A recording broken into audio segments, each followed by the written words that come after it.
friends, welcome to my channel. My name is Anna. I am a teacher of Russian language and travel expert in Russia, guys. Special vlog today as usual. I met Joseph. He is American expat. Hello. Hello, nice to meet you, madam. Hello. And he is living in Russia 1.5 years in Moscow. And Joseph will share his experience, what he likes here or not. He will share his experience with business in Russia. He married with Russian woman, and he will tell to us is he happy here or not, and very important why he left America and he came to Russia.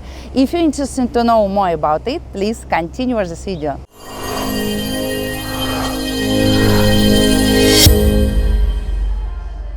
Hi guys, so before we start, guys, I want you go to my website annaglobaltravel.ru. I created awesome course when you can learn Russian language with me. It will be 20 pre-recorded videos. You can learn Russian anytime when you want. So just go to my website. All details you will find here, and we will start. Hello again, Joseph. Hello, Anna. Hello. Do you know something about this place where we are? Well, this is the Moscow City Business Center. It's a neighborhood in Moscow, the city of Moscow, and it's designed to look like New York City. They even call it Moscow City, not Moscow Город. Can you tell us, please, do you see any difference between Moscow City and New York? Yes, I actually used to live in New York City, so they look very similar, but the difference is here it's clean, and I don't see any scary places, scary people, or dirty things. And I would call this kind of a fantasy version of New York City. I want to ask you, most of my subscribers are thinking about moving to Russia. Some of them just for studying Russian language. Some are thinking about marry with a Russian girl. Some are thinking about business. And very interesting for me and for my subscribers to ask your experience. You're expat here, you're from America. And tell us, please, what is your name? How old are you? Where are you from? Exactly from America. And what do you do now in Moscow? Sure. Well, my name is Joseph Stephen Rose. I am from America, specifically Florida. I went to film school at NYU, New York State University, and lived in California for a while, worked in the Hollywood movie industry. Then I went back to Florida, had a bunch of kids, and my Russian wife was homesick, so we decided we'd take a turn and come live in Russia. And 8 days after we got here, the special military operation happened, and I thought, oh no, did I make a mistake? What have I done? Have I put my kids in danger? And then sanctions started, and I thought, did I make a mistake? And then the new Cold War happened. But I've been here now 1.5 years, and there has been no problem. It is so clean, it is so nice, it is so beautiful and wonderful. And everyone here is just living their life just like you would expect to see people living their life in any Western country. So why did you decide to left America and move to Russia? I want to ask because, you know, most of Russian people are thinking move to West. Mm-hmm. And for us, very interesting why people from West come to Russia. What do you like here? Well, I think that the Westerners that are considering moving to Russia are like myself, because you've got a lot of subscribers. I have a lot of subscribers on my channel that are wanting to do the same thing. And I think the reason that a lot of people don't understand is these are people that are for traditional family values. And they don't see that in the West anymore, but they see it here in Russia. So I'm a serious Christian, and I feel like Russia is a good place for me to raise my children. So if you're living in the West and you're having these thoughts, you are not alone. And this might be a good place for you to live. And I have, like I said, my own YouTube channel. It's called Expat American. And I go around in English and I show Westerners what life is really like in Russia, all of it. And they get to see with their own eyes what this place would be like and decide if they want to live here. So guys, yes, we will leave in the description of the video the name of the channel of Joseph, Expat America, so you can go to his channel and follow him and to see his experience. He will share more details about life in Russia. So your decision is that Russia is more family oriented. That's Yes. why, and it's good for kids growing, right? Yes, it's very good for kids to grow up here and to see, traditional family values, that this is a family and the parents work and you go to school and, you learn about Russian, English, math, history, animals. People go to church if they want to. And just life is what maybe you would expect to see in 1950s America, let's say. Okay, and very interesting, as you said, that also because of sanctions, and I want to say that sanctions happened, and it's not a problem for you to live here, as you said. No, sanctions have been not a problem for me at all. Of course, it happened 8 days after I got here, so maybe it was way better before sanctions. But what I've been experiencing is great. Prices are fine. Of course, I do have a business in America. I get money from there. We have other investments internationally that we make money off of. I spend most of my time doing the channel, which doesn't pay that much, but it's okay because the channel is what's on my heart. I want to do my part to help the world because my kids live on this planet and I want my kids to be safe. Mm-hmm. Okay, so let's go. We continue conversation and show you around. It's such a beautiful part of Moscow right here. So beautiful. You said you have some business in America. What kind of business do you do? It's a child care. It's a детский сад. Детский сад. Mm-hmm. Yeah, I have 5 kids, so it was good for me to have a child care and be as best a father as I can possibly be. Okay.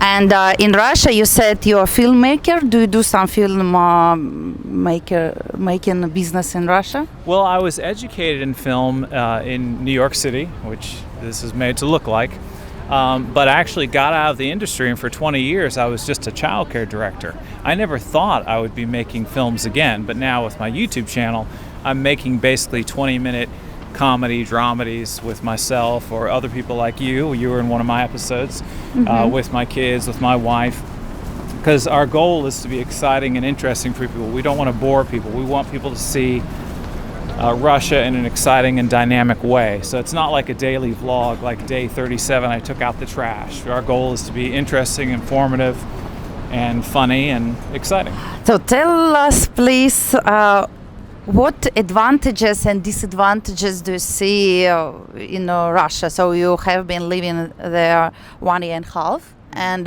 if you up to you if you want compare with America, or maybe you can compare with other countries when you lived before. Well, I only lived in America. I traveled to Western Europe, but I only lived in America. And actually, the first time I came here, I was afraid because I've been growing up with Hollywood movies that had told us Russia was a cold, dark, scary place full of bad guys. Really? Wow. So my first trip here, where I met the woman that would become my girlfriend and now my wife, I read this article on the plane over that you better be quiet because Russia's recording all your conversations. And so I spent the whole trip scared that I was being spied on while I was in Moscow. But as I was scared for those couple of days, I was looking around and everything seemed normal. So what I saw with my eyes was not matching what I had been told by Hollywood movies, what I had been told in that article, what DC tells me, that I need to live here in fear. So it was a very interesting experience for me. And then later, I was married to my Russian wife living in America, and we started coming here on vacation. We'd come for a month at a time. And it was just awesome. And I remember the last vacation here, it was like my 4th time here, and I remember telling her, you know what, hon, I think I could live here. This place is really, really cool. And we had 3 adult kids that were getting ready to go to university, and we had a 4th child that was getting ready to go to grade school. So it was just very good timing for us to move here and save a lot of money on university bills. Yes, actually, I see that if we compare the money for university, actually Russia is very good. Most of students come there because, yes, guys, really, if you want to get education, especially I see a lot of students come here for learning medicine. And really studying in America, in Canada, in Europe, it's much more expensive than Russia. What surprised you when you came to Russia? Maybe first day, first week. I don't know what you say. Oh my God, how Russian they do it? Something. What is strange for you? Well, the biggest surprise is that it is so much the same. But as far as differences, I'm from Florida, so I noticed that it was much darker here, like sun-wise, because I came in November, and so it got bright around 10 a.m. and then it got dark around 4, and even bright, it was still very gray. So that was interesting. Mm-hmm. It's a big city like New York City, so there's a lot of traffic, a lot of snow. All the plants were dormant. So for my first trip here, it definitely physically looked like what I would expect Russia to look like. There's older buildings that don't have elevators. That's not great. That is different. And the lobbies in those buildings don't look that nice. They look kind of dystopian. But I'm just telling you the few differences that I can think of. These things are superficial. They don't really matter. The one thing that's not superficial is, and I've shared this in other videos, Russians are very honest with you on the street and just in life, and they prioritize that over being friendly. So it might be kind of jarring as a Westerner to come here, because a Westerner is used to meeting people and then being friendly first and honest second, whereas I think Russians are honest first and friendly second, if that makes sense. Yes, very interesting, and most of foreigners ask why Russian don't smile. I think that, they had perhaps a harder past 50 years than the West did, and they are more careful about who they trust, and I do think that they want to be honest first and friendly second. Yeah. As you said, I agree that we Russian, most of foreigners think that if we are not smiling because we are rude or angry. No, actually, we just, as you said, correct. We just want to be first, honestly. Like I was watching one American blogger, and maybe she said that American always smile, and I was also thinking why American always smile, and she said that because American smiles also if they have bad mood, and it means that you make fake smile for making your mood better. So for example, if I feel bad, I will smile, and it helps me, first my smile will be fake, but making fake smile makes me smile truly. Mm-hmm. And I really think it's good, but we Russian don't do like this. If I feel bad, if in English you ask, how are you? Always say fine. Like a Russian person will say, oh, terrible, and person will start to say, yesterday my wife, my kids, and person will start describe everything, what happened with him, and all about his life. So this means that, yes, we are not smiling. Well, both things are very important. You should be friendly with people, but you should also be honest. Yeah. But you're going to have to prioritize one of them. And right now, I appreciate the honesty and the friendliness second, because when I get the friendliness, it's sincere and they mean it. But from a Western perspective, I understand it's good to be trained. You should be friendly with people. They're both important. I'm not really sure, what's best, but I feel like now the Russian way is best. Maybe I'll change my mind. So for you, it's not a problem, right, that we don't smile? Is it okay? It is okay. It is not a problem for me. Of course, I lived in New York City as well, and that would be a similar type of attitude. New York in the 90s when I was there, it was kind of dangerous. Late 80s, early 90s, and you definitely had to be careful. There's a lot of crime, a lot of scary people out there, which is something you don't have here. Yeah. In case you guys haven't noticed. So can I ask you about your love story? Very interesting. Can you tell us when you met your wife? Yeah. You said in America? Or? I'd love to, yeah. So we met at a Christian conference, which was in Texas.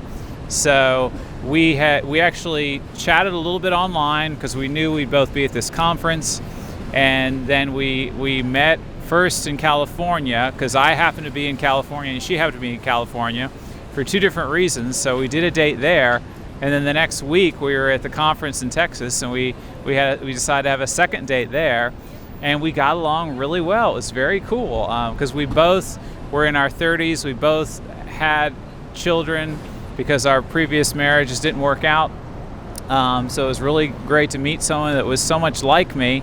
And she was Russian. She had an accent. That was cute. And I remember telling her, maybe one day I'll go to Europe and see you. And this was in summertime, about 10 years ago. And so then for Thanksgiving in America, which is November, I flew to London for a few days, and then I flew to Moscow to see her for a few days because I didn't want to just fly to see her in case it didn't work out. So I went to London first, then Moscow, and had a great time. And I thought, you know what? I'm going to ask her to be my girlfriend. And so I did that, and I told her, I want you to now come see my home and come see me. And she said, okay, maybe next year. And I said, no, I mean soon. And I mean like real soon. And so in February, like Valentine's, a few months later, she came to my hometown in Florida, and she took her son with her, and she was there for 2 months. She was living with my sister, and it was going really well. So I asked her to marry me. And immigration office in America said, if that's what you want, you should marry her right now, because if she goes back to Russia to apply for a marriage visa, it could take a year, it could take 2 years. Okay. And so she missed her flight, and we got married, and that was it. We only came to Russia for vacations. Tell us, please, do you speak Russian? So, no, I'm taking lessons, I'm trying. I mean, I do speak, but probably... Say something. Я плохо понимаю по-русски. Okay. Я большой дядя, я симпатичная дядя. Да? Симпатичный. Я сильный. Сильный. Good. So I have a 5-year-old. I have 5 kids. My youngest is 5. So we're kind of learning Russian together at the same time. So I'm good at reading. I'm good at speaking. Not so much. Listening is very hard for me. Yeah, it's true. Because people don't pause between their words. I'm not pausing between my words right now. I understand. Mm-hmm. So. Okay. Any plans for learning Russian with teacher in university or go to some courses? Well, my wife is Russian, and she has me seeing someone online twice a week for an hour and a half, and I have homework. Mm-hmm. And so that's what I'm doing. But I'll certainly tell her about your program, so it sounds good. Yeah, you can check my program. Guys, you can go to my website, annaglobaltravel.ru, and check all details about my course. You can learn with me face-to-face, or you can buy my 20 pre-recorded videos. Just during 1 month, you can reach level A1. So tell us, please, do you feel comfortable here without speaking Russian? Do you face with some problems? Well, I mean, if you're thinking about moving here, you should start practicing, at least learn the alphabet and whatnot. Take her course. But you do not have to master it if you're going to live in Moscow or St. Pete, because there are English signs everywhere. There's enough people around that can help you. Of course, if you have a Russian spouse, that's definitely going to help. It helps me. Yes, guys, it's really true. If you live in Moscow, we have some things like in metro. It's written in English and in Russian, but not everywhere. And not all Russian people speak English. We checked, I don't know how many percent. We looked it up and it didn't tell us. It's not on the internet. But we guess 10% in Russia and 30% in Moscow. That's our guess. Yeah, so guys, that's why for you it's really important to speak Russian, or maybe to learn basic will be very important. Yes, for feeling comfortable in this country. And last question, what is your recommendation? What, for example, you can recommend for yourself if you back 1 year and a half? What kind of video you want to see on YouTube? What kind of advice you can give to yourself 1 year ago, and for people who is watching video and they're thinking for coming to Russia? Your advice? The video I would most like to see on YouTube is you on my channel. Oh. So come to my channel now and watch Anna talk about Russia and the English language and what you need to know to learn it with her program, and see this beautiful place on my channel. Okay, so and yes, but any advice, what you can advise, okay, about video for people, what they should know about Russia? So I guess what I would say is you should learn the alphabet, you should learn basic words, you should pack clothes for cold weather. This is summertime right now, and I have to have this on. It's kind of cold, kind of chilly. She's got a scarf on. And I would get your 3-year visa, which allows you to stay here for 6 months, and you should vacation here, and you should make some contacts and meet some people, maybe your future spouse, and get comfortable being here a little bit, and then make plans if you want to actually move here. So guys, go please to the Joseph channel. We will leave in the description of this video his channel, and don't forget that you subscribe. Guys, if you have any questions to Joseph, he's living in Moscow, and if you like this video, if you have some questions, you can write in comments, and Joseph will answer for you. And also we can do one more collaboration and do one more vlog if you have any questions to him. Yes, I will not bore you. I will not bore you on my channel, and you need to come see her on my channel because I know you like her, and she's waiting for you over there. Okay, guys, thank you for listening. Bye for now. Пока-пока. Bye-bye.